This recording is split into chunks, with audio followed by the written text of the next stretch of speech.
Hi, I'm Mindy.TV. I am a nutrition coach and yoga teacher, and welcome to Victory Stories.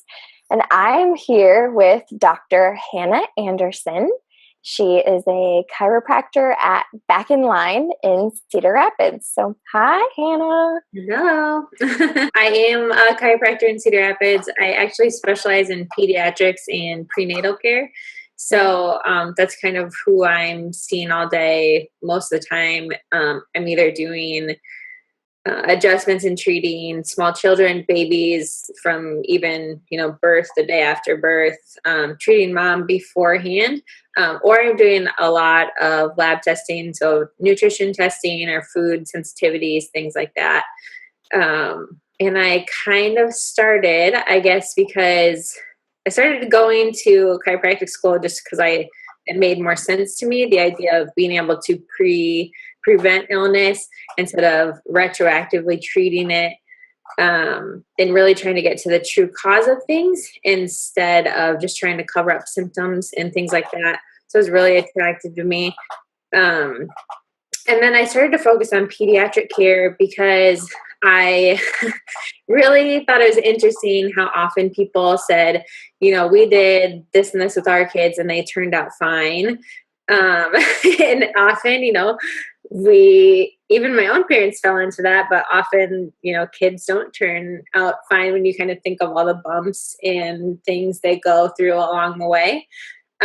So I have generally been in very good health as an adult. It didn't really spur from something tragic or a long illness or anything like that. But as a child, I had these chronic allergies. I had UTIs. I had ear infections, like so bad that my eardrums burst. Oh, One of those things where, again, my parents who didn't know, not to have junk food, they didn't take us to the chiropractor. They did Western medicine for everything, which absolutely has a time and a place, but they didn't know. It wasn't part of their life, so it wasn't a part of our life. So I did have that conversation with my parents one day, and something came up along those lines of like, well, we did this and you were fine. And then we just all kind of looked at each other and wait a minute. We had like a big tub of Zyrtec allergy medicine. Like my pediatrician just felt bad that they gave us a tub of samples because they're just like, you're going to be on this forever. oh. You might as well take all our free samples. I'm like, how many times I'd been in the hospital as a kid and still to come out as a relatively healthy adult. But, it's kind of a thing of like, in retrospect, looking back, it really wasn't fine. I had a lot of things they had to go through and probably spent a lot of time, especially for my parents, worrying about things that they might not have had to worry about if they knew what they knew now and if, knew what I knew now and things like that. So that's kind of what pulled me to the pediatrics is that, holy cow, there's all this stuff that people think is super normal and it might be common, but there are things you can do prevention wise and really thinking about the cause of things instead of just treating retroactively. So long story short, that's kind of why I focus on what I focus on. That makes so much more sense now. And I love that you shared all of that. And yeah, like the whole allergy thing as a kid, that's so common. I mean, even I had that too. And so I feel you with all of that allergy medicine. Yeah. And it's like, oh yeah, you just take this forever and that's just how it is. Yeah. And it's like, try this one. Oh, that didn't work. Try this one. It's almost like it just almost like turns into candy at that point. Yeah, seriously. So yeah, so that happened when you were younger. So like, when did you first see a chiropractor? I first saw a chiropractor when I was in high school after I'd gotten in a car accident. And, it was just everything she said to me made so much more sense about how to treat stuff. And like, I started feeling better right away instead of, obviously, when you get in a car accident, you go to the medical doctor first and because you go to the emergency room and they either will give you painkillers or just tell you to rest and it'll get better. So no one's doing anything for you actively. There's no active treatment. And then after that, to go to the chiropractor and they're actively making you better, giving you things to do, giving you exercises, giving you tools to be proactive about your own health.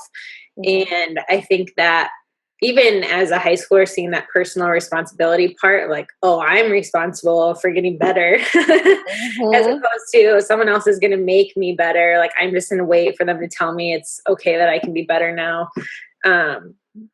Just definitely preferred being able to take control of it myself for the control freaks out there. That's probably where it started. Yeah. Okay, very interesting. I'm glad you're there. I'm glad you're loving it. And, you know, I know you love it and your patients love you because I know you guys stay super busy there. Yeah. So out of all of the patients that you've had over the years, what is that one most miraculous patient? Yeah, like I said, I see a lot of moms and babies and also do the lab testing. So one of my favorite outcomes, favorite stories, luckily involves a mommy and a baby and a lab test. Oh. Like nice. My combo, like all that I can, or most that I can offer. But so there's a mother of a 4-month-old. She brought her 4-month-old in because he's projectile vomiting or has really, they'll diagnose it as reflux or GERD or, you know, whatever they decide the appropriate title is. Super common, not normal, so not like something that should be happening, but a lot of parents are just told you get a baby or you have a baby that spits up, that's just their thing. And they get pushed a lot of medications, and if medication works, I'm not against it at all. Right. Often, and also kind of biased, I see the ones that don't work. So, you know, that's part of the bias is I'm also seeing failed cases of that. But anyway, this mom came in, one of the sweetest people I've ever met. Baby was basically spitting across the room. And if you're a mom and you think about, even if you're not a mom, and think about someone just chucking like a tablespoon of milk at you. You're like, oh, that's gross. But so he was spitting up with no rhyme or reason. And when you're a mom that has that, a baby that does that, you're super stressed out all day because everything is messy. You know, your kid's upset. And she also had 2 other toddlers. So she's, you know, trying to be superwoman and balance everything. So we started by focusing on the baby, obviously, because that was who came in as a patient. Started doing chiropractic adjustments on the baby at 4 months old. We did about 2 to 3 weeks of seeing him every 2 weeks and adjusting him. And definitely got some improvement, like probably got 50% improvement, which I would love to be satisfied with, but I never am. So if I'm not getting like full resolution almost, it's one of those things. Luckily, I work in an office with other doctors, other chiropractors. So a lot of times if I don't get to 100% with the patient, I can send them to a different patient or we can try something else. For this baby, since he was entirely breastfed, you kind of think about what can cause issues. Well, it was partially structural because it got better after we adjusted him, just didn't resolve all the way. But you think about what other factors affect a baby, and one of those big ones is food. But his food is only coming from his mom. So what we ended up doing was testing for food sensitivity in his mom, which was just a really quick, easy blood test. And then we were able to see what was causing inflammation in her body. So what was irritating the baby, you know, getting all those inflammatory signals from his mom. So when we got the test back, she got probably one of those most severe panels I've ever seen. And that's another thing. You don't want to hand a fragile new mom these test results that tell her she can't eat anything, because that's a recipe for tears about instantly. For anyone, really. Yeah, honestly. So I just kind of like had to talk her down into it. But basically the things that came back were dairy, eggs, and gluten were like the big ones. And then she had actually had such severe leaky gut, like her intestines were so permeable that her body was putting a flag on anything that was a carb. So Oh, even vegetables, things that should not be that irritating to the body, but like any vegetable, fruits, things that you think of as really wholesome and healthy foods, her body, even though it wasn't truly sensitive to those, had such a crazy irritated gut that her body was flagging everything. oh man. Just like, nope, we're not doing any of that if it's a carb.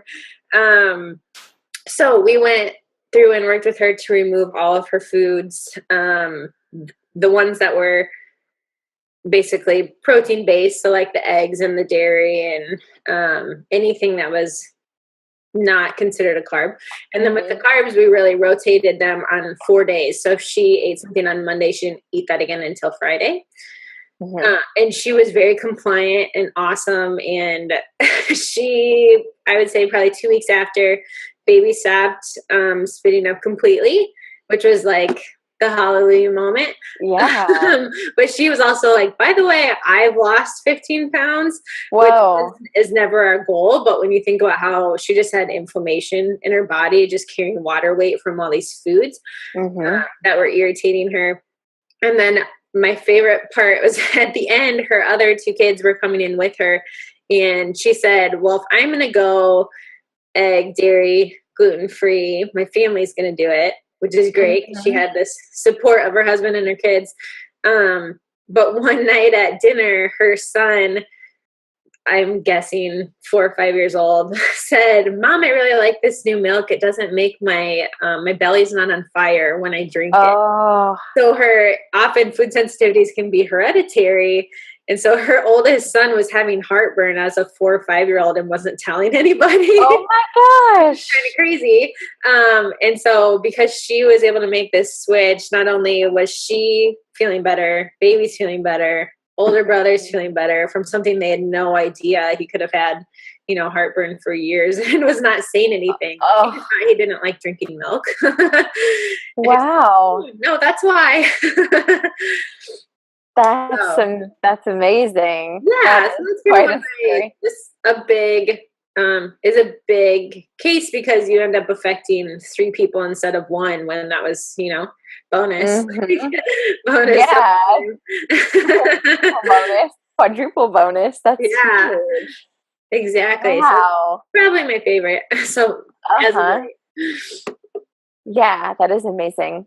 So she had to take out those most common allergens, which was the dairy, gluten, and eggs.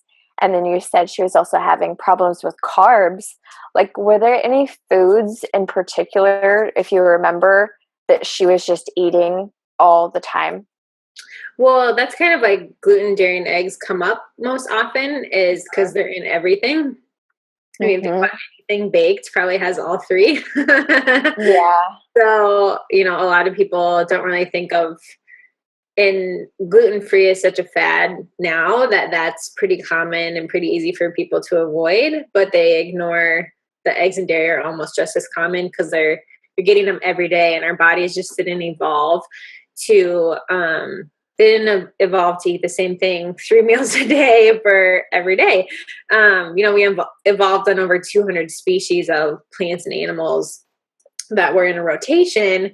We just don't have that anymore because we have grocery stores, which are great, but we're eating the same ingredients all the time, and so that's why those are the big 3, I guess. But the carb issue is interesting. It's something called cross-reactive carb binding. There's not a ton, like it doesn't, honestly, in all the testing I do, I've probably only had 4 or 5 people that have this issue, but I have seen it that many times. So it's kind of interesting, that is happening in people that any carb is throwing them for a loop. But luckily that the way around it is just to not eat those same things every day. Do what we've kind of come to do instead of how our guts really evolved. So yeah. Do you remember, was she eating like mostly like whole food type of diet, or was she eating a lot of processed stuff? I think it was kind of a combo. I mean, Okay. when you have two little kids already and then you have a new baby, like I don't remember her being extremely, wasn't like she was completely paleo or vegan or something beforehand Okay. and then got this. I think it was just kind of like the average standard American diet, which is, Uh-huh. gluten, eggs, dairy all day on repeat. So, yeah. Mm-hmm. Yeah, for sure.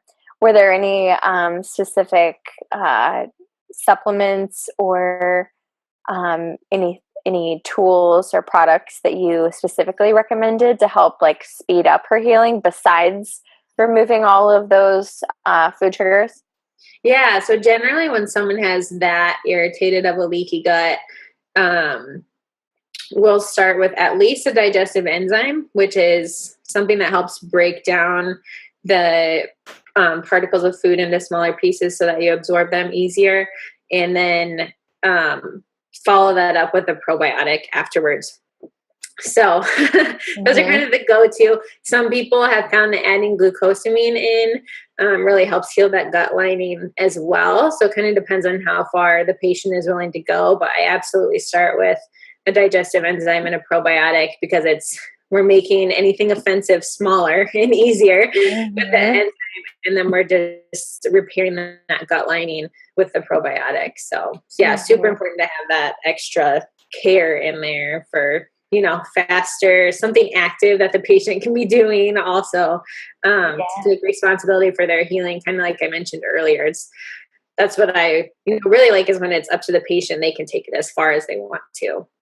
Right. Absolutely. That's amazing. Awesome stories. And yeah, I'm sure you definitely changed not only one patient's life, but obviously like the whole family. So that is amazing. And I'm sure they told everyone that they know too. And that's just going to have like a wave of transformation after that.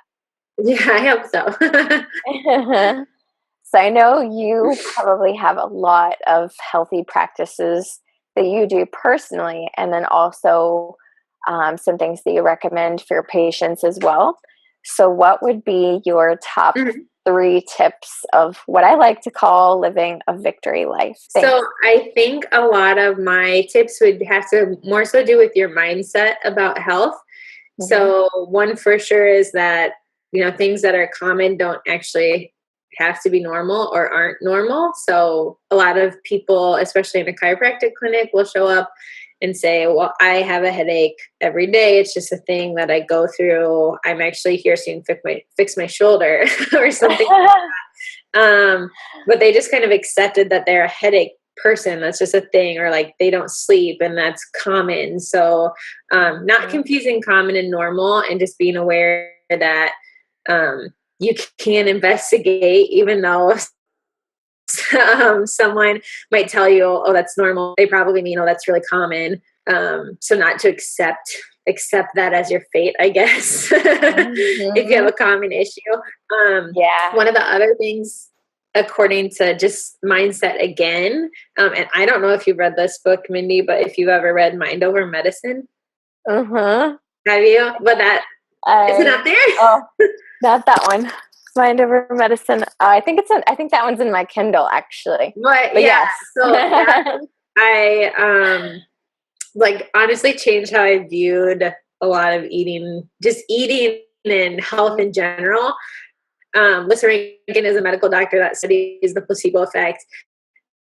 He talks a lot about just how your mindset can affect basically everything with your health. But if you think of those people who are just so happy and see they do everything wrong health wise. They might smoke, drink, and eat a terrible diet, but they're just happy go lucky and have this great outlook on life, and they just live forever. Yeah. Even though they might eat 2 cheeseburgers a day and smoke a pack of cigarettes, but it's their mindset. They're so resilient because of that. And there are people who do everything right, exercise X amount of minutes and eat a crazy strict diet and things like that, but they're so stressed and they're so pessimistic Mm-hmm. that they end up being really unhealthy despite all their efforts anyway. Yeah. So definitely being aware of your mindset is one of my biggest, probably biggest things that I do. Because a lot of people eat junk food, and the whole time they're eating this like cupcake or whatever they wanted, they're beating themselves up about it, right? They're just like, this is the worst thing ever. Why did I do this to myself? I'm a terrible person. I can't commit to any of my goals, things like that. When really they could just eat it and enjoy it and be like, I really deserve this today. I'm just going to enjoy it. This is good for my body, things like that. How different of an effect would that have on you? You looked at it that way. So that's definitely a big one for me. I love that one. Yeah. You asked for 3, right? Yeah. So that was, did you combine? Yeah. Okay. So I would probably say my third one would be taking time for intentional rest without screens, without, just basically doing nothing, but doing it intentionally. And that's really hard for me because I'm kind of a person who like almost gets high off of checking off a to-do list. If I'm not accomplishing things, I'm like basically feel worthless or felt worthless. But luckily, especially over the past couple of months, I've learned to just take time to do nothing and be aware that doing nothing, I don't mean like sitting and like scrolling through your phone or whatever, like that's still doing something, that's stimulation. But if you can like really do nothing, that is productive, that is good for your body. And I just didn't know that for a long time. I just didn't know. I thought if I wasn't, if I'm not working out or I'm not getting something done or I'm not working or I'm, if I'm not doing something, then like what a waste of my day. But really to take an hour to do nothing will actually make you more productive later and is a productive thing to do because your body just needs that downtime. So hard one to learn. Yeah, that's a big one too. Yeah. So when you do nothing, what do you like? Do you have a special place that you like to go? Do you set a timer? Like, what are the details? Yeah. So luckily, which we have not covered yet, but I'm like very pregnant at this point. So I'm doing 2 days. And one of the things that I luckily picked up in a birth class were meditation tracks, which are actually supposed to help for the labor and stuff like that. But it is crazy how often I use them outside of, obviously I haven't even given birth yet, but just having that resource of, if I'm really having a bad day, or I can't sleep or, something where I just need time. It's like, find a half an hour long track and lay down and, just really zone out. Don't look at anything. And half the time I'm not even listening. Like, I think I listened to the beginning and then I'm done. Like, I'm just kind of in my own whatever. And as long as I set a timer to be awake later, it's good. But yeah, that's been one of my favorite things to have. But it's all about birth. So I'm like, oh my gosh, afterwards I need to find, that should be on my to-do list on maternity leave, is like find that 30-minute track that I can play over and over again. That isn't necessarily birth related, but just life related. So, and I've also like made some of those. It can either be called like a guided meditation or a yoga nidra. Right. Where it has you like focus on parts of your body too. Yeah. And do the breathing. Yeah, absolutely. This one, goes through colors like associated with different parts of your body. And, yes, exactly. And it's funny because I'll notice it goes in rainbow order, and I notice I'll like listen to red, and then I'll wake up at about green. And then I'm like, oh, I must have been really relaxed because I missed about 4 of those. But that's really interesting. Yeah. Yeah. Sometimes I see colors too. Like if I zone out and then I start seeing that color. Does that happen to you too? Yeah, it's crazy what your mind does when you're actually legitimately relaxed. Yeah, that's amazing. So yeah, you're all about mindset. Just knowing that if you're stressed out all the time, that's going to be causing inflammation and, chaos inside your body, and you wouldn't even realize it. So it's having that positive mindset. And then the first one, you said that it was about taking control of your health. Yeah, or not confusing the common and normal stuff, like just being aware that you aren't, like, it's not a sentence. It's not like a life sentence to have something wrong with you. Which, I think people just get told a lot that, like, that's normal. Yeah, I'm guilty of that. Cause if you read any of my story, like for years I had a lot of joint pain and muscle pain and fatigue. And I was like, oh yeah, it's just part of getting old, Yes. Well, probably just arthritis, it happened to all of my family members. And so it's just normal. I'm just old. And then, you're old. Yeah. After doing testing and digging deeper and it getting worse and worse and worse. And finally it was like, oh, okay, this isn't normal. Yeah, right. And I'm actually supposed to feel good. Like, just because I'm getting older doesn't mean I'm supposed to have all these pains. So yeah, when I see that too in my parents' age, kind of their generation, it's kind of, they have half their friends are saying, like, we're just old people, like that's just what happens. And like my parents are, very healthy, very athletic, very, nothing slows them down.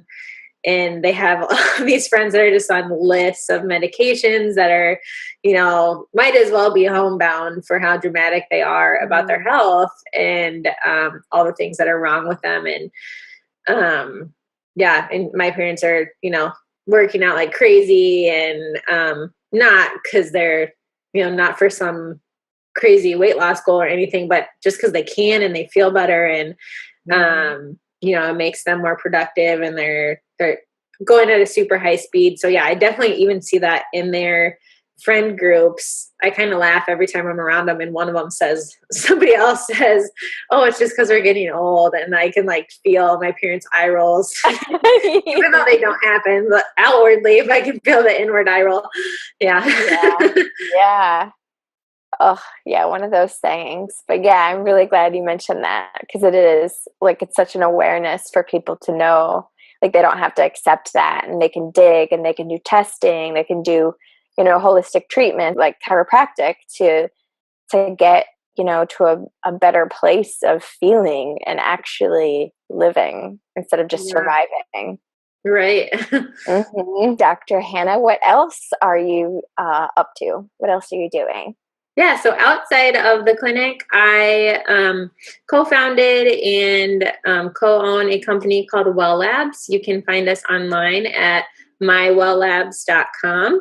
And what it is an online nutrition company that works to make not only nutrition, but supplements and just functional medicine more accessible to people and easy to understand, and making it practical.